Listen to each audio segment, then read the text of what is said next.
Iran menyebut Israel akan mengalami kekalahan yang memalukan seusai perang dengan Hamas. Kondisi itu akan terjadi jika Israel tetap melanjutkan perang darat di Gaza. Pasalnya pasukan Hamas sudah membangun terowongan bawah tanah sepanjang lebih dari 400 km. Hal tersebut disampaikan oleh seorang panglima militer di Iran, Mayor Jenderal Muhammad Hossein Bakri. Adapun peringatan itu disampaikannya saat konferensi pertahanan sipil di Iran pada Senin 30 Oktober 2023. Ia mengatakan militan Palestina telah membangun terowongan sepanjang lebih dari 400 km. Terowongan tersebut bisa dilewati oleh sepeda motor dan kendaraan lainnya. Dengan begitu Hamas bisa menuju ke Gaza melalui terowongan tersebut. Sementara ujung terowongan itu berada di belakang penghalang dan pasukan Israel. Jenderal Bakri mengatakan bahwa tentara Israel telah kalah di medan perang. Bahkan ia mengatakan Israel telah kalah dalam opini dunia.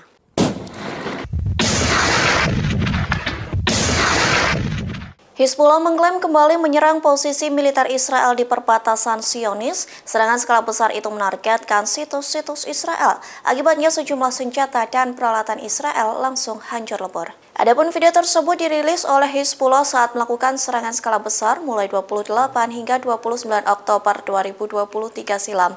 Dalam video itu, Hizbullah turut memamerkan beberapa senjata yang digunakan dalam serangan skala besar. Serangan tersebut menargetkan sistem spyware dan komunikasi pendudukan Israel. Tak hanya itu, namun rudal anti-tank dan senapan sniper juga turut dihancurkan. Kemudian, Hizbullah mengatakan serangannya berhasil merusak peralatan pengawasan garnisan. Bahkan benteng pertahanan Israel di sepanjang perbatasan Lebanon pun turut runtuh.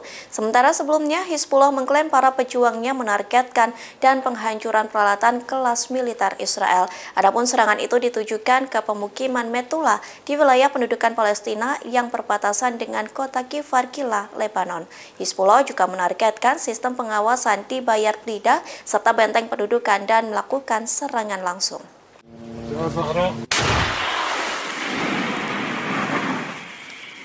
أحسنت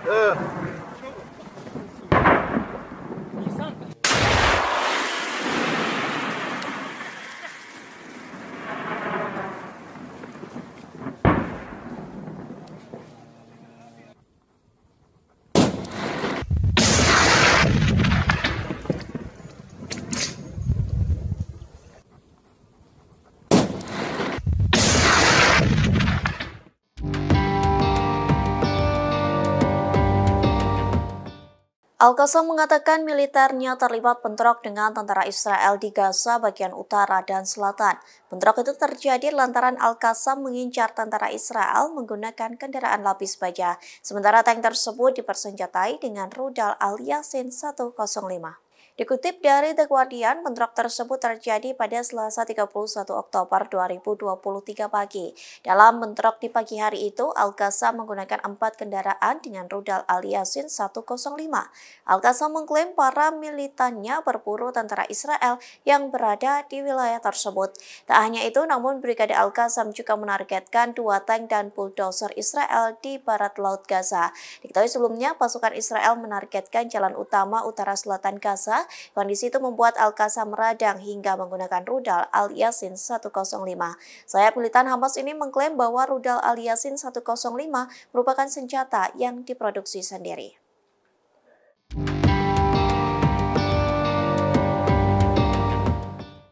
Di tengah perang memanas dengan Israel, Al-Qassam justru mengejek Zionis. Sayap militer Hamas mengatakan bahwa kekalahan Israel telah dimulai. Kondisi itu terjadi lantaran mereka tidak memiliki dominasi militer.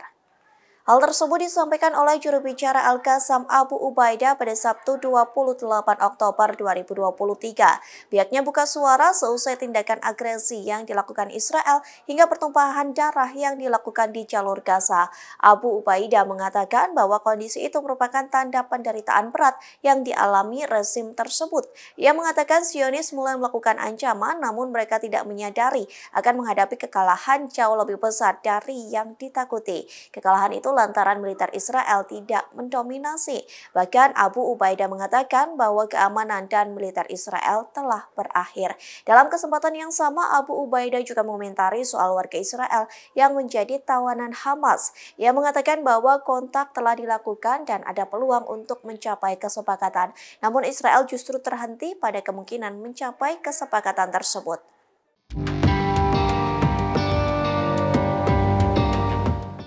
Hizbullah mengeluarkan peringatan keras kepada tentara Israel. Adapun peringatan itu disampaikan melalui sebuah video yang dirilis oleh unit media Hizbullah. Video tersebut diberi judul "Dalam Perjalanan Menuju Al-Quds". Dalam video itu terlihat adegan dari Masjid Al-Aqsa dan Al-Quds yang diduduki. Lalu terlihat momen pejuang Hizbullah melakukan perlawanan baru-baru ini. Bagian lain dari video tersebut menunjukkan rudal kornet ditembakkan ke posisi pangkalan mobil dan tank tentara rezim Zionis. Di akhir video ditampilkan adegan dari upacara pemakaman para syuhada perlawanan Islam Lebanon baru-baru ini. وعلى طريق القدس بذل الروح نزف الجرح نفتدي بالنفس وعلى طريق القدس يشمخ البطل الأشم ونصير طوضا شامخا ونقوم باسم الحق نمتشق السلاح نغدو كشمس في الصباح لا غيم يمنعنا ولا جبل يؤخر ضوءنا لا طير يعلو فوقنا كضيائنا تسمو الرياح إن الذين تجهزوا لله صوت رصاصهم خدار عجنوا بصليات الصواريخ الموجهة المواقع للصهاينة الذين تخبأوا خلف الحدود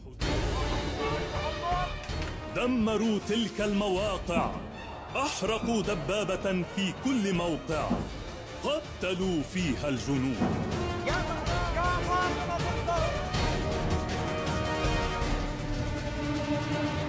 الرد حاضر دائما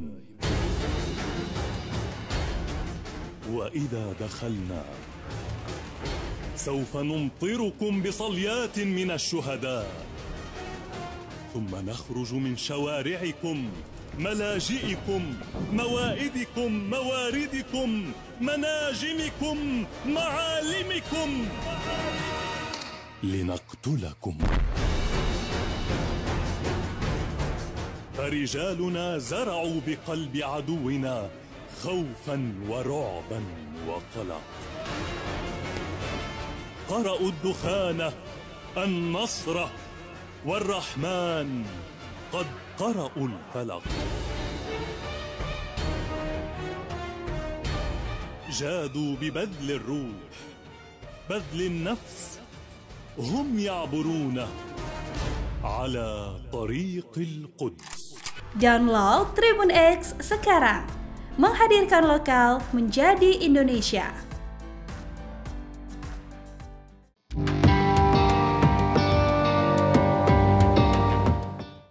Iran semakin gencar membela Palestina dalam perangnya dengan Israel, bahkan Iran menggertak Israel dengan menyebut aparat Zionis akan bertekuk lutut di hadapan Palestina. Hal tersebut disampaikan oleh juru bicara Kementerian Luar Negeri Iran, Nazar Kanaani. Kertakan tersebut disampaikan pada Jumat 27 Oktober 2023 silam. Ia mengatakan Israel dan pendukungnya akan segera dihukum. Kondisi itu terjadi lantaran ketangguhan rakyat Palestina yang tidak tergoyahkan meski digempur oleh Israel. Lantas Kanaani mengatakan bahwa tentara Zionis akan bertekuk lutut di hadapan rakyat Palestina. Bahkan mereka akan menghadapi konsekuensi dari kejahatan mereka sendiri. Dalam pernyataan yang sama, Kanaani juga memuji ketabahan jurnalis Palestina. Pasalnya mereka tetap bertahan meski anggota keluarganya diserang oleh Zionis.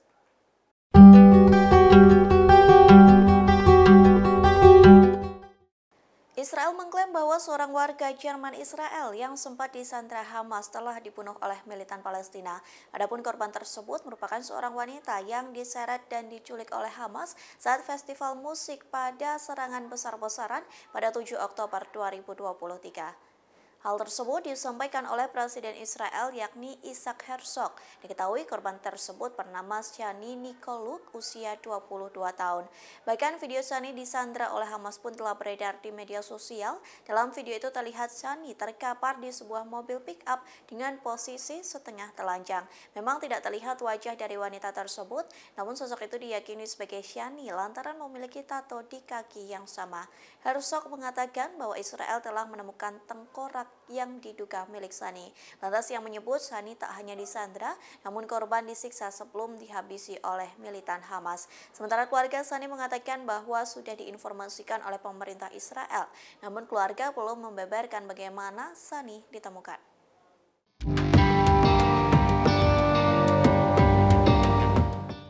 Warga Rusia pro-Palestina menyerbu orang Israel dan Yahudi di Bandara Dagestan pada Minggu 29 Oktober silam. Dalam kisruh tersebut, massa nekat menerobos pintu penghalang di bandara sembari meneriakan takbir.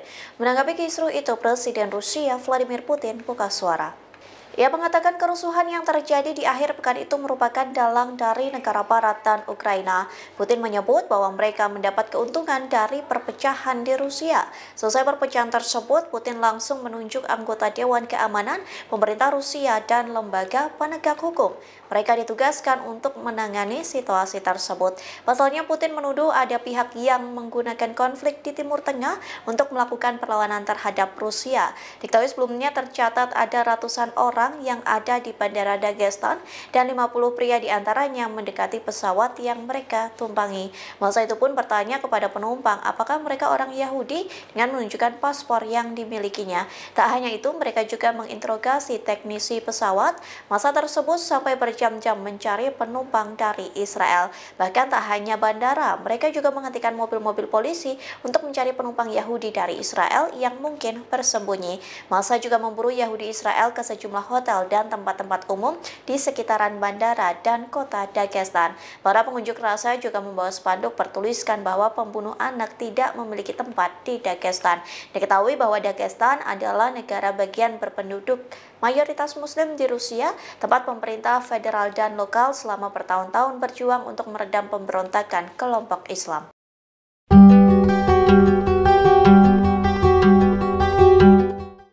Tentara Israel disebut ketakutan diserang militan Hamas. Kondisi itu terjadi saat tentara Israel hendak membebaskan warganya yang disandra militan Palestina. Lantaran takut diserang, Israel memilih untuk membunuh warganya sendiri.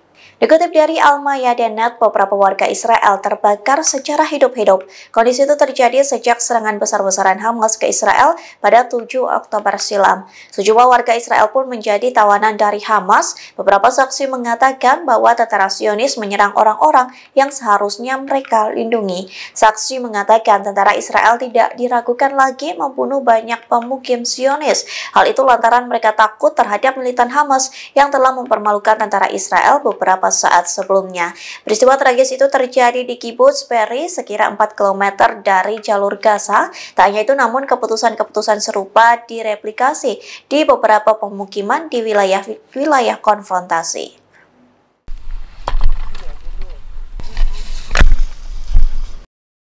Brigade Al-Qassam menggelar sebuah operasi penerjunan dan menyergap tentara Israel. Adapun peristiwa itu terjadi di markas tentara Israel yang ada di Erez.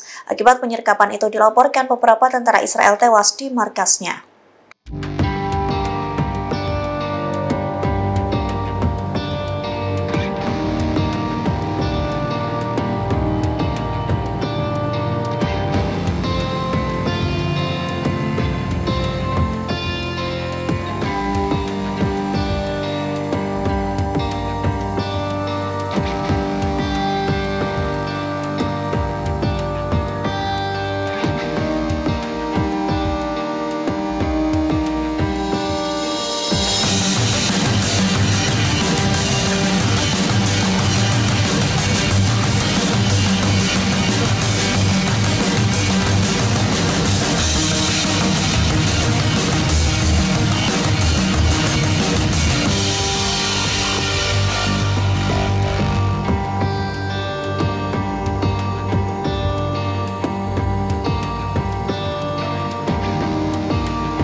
Download Tribun X sekarang, menghadirkan lokal menjadi Indonesia.